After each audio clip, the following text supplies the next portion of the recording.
The recent war in Gaza was portrayed in the media as a conflict between the big, mighty Israel and the small, weak Palestinians.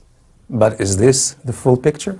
Or were the rocket attacks coming from Gaza just the tip of a much larger iceberg Israel is facing? Let's learn the truth about the balance of power in the Middle East.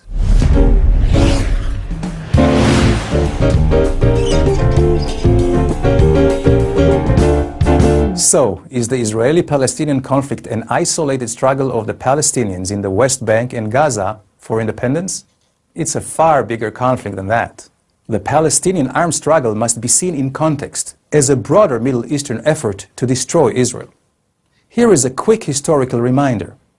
The Palestinian Liberation Organization, the PLO, which is run by Mahmoud Abbas and officially represents the Palestinians, was established in 1964 by the Arab League.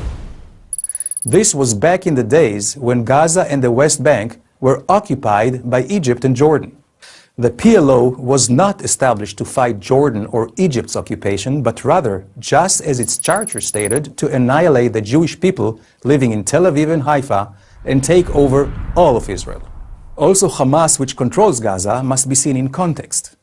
This organization, which was formed in 1987, is only a local branch of the Muslim Brotherhood, a radical, transnational and anti-Semitic organization operating in 70 countries.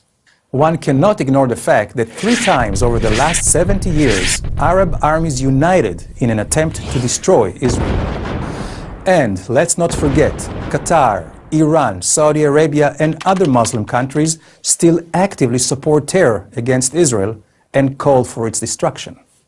Now, is it only a coincidence that the Arab translation of Hitler's Mein Kampf or the notoriously anti-Semitic Protocols of the Elders of Zion have become bestsellers in Muslim and Arab countries? Bestsellers. So, in reality, the Palestinian campaign against Israel cannot be separated from the larger hostile Muslim environment which promotes Israel's destruction. This environment is 650 times larger than Israel in size, 50 times larger in population, politically much more powerful since the 22 Arab countries and 57 Muslim countries operate as a united bloc against Israel in diplomatic forums. And militarily, they far outnumber Israel in armed personnel, tanks and aircraft. In addition to regular armies, Israel is dealing with Muslim terror. Hezbollah in the north is threatening Israel with an arsenal of 100,000 rockets, far more than most governments have in the world. ISIS and Al-Qaeda are on Israel's borders in the Golan and Sinai. Hamas in Judea, Samaria and Gaza. Not your most friendly neighbors. This is a map of missiles which are aimed at Israel as we speak, some of which carry chemical and biological warheads. And Iran is working on a nuclear bomb which could reach Israel in minutes. And economically, Arab League states produce over 30 million barrels of crude oil per day. That's about $1,000 billion worth of oil per year. More than 5,000 times the amount of oil Israel produces. Conclusion.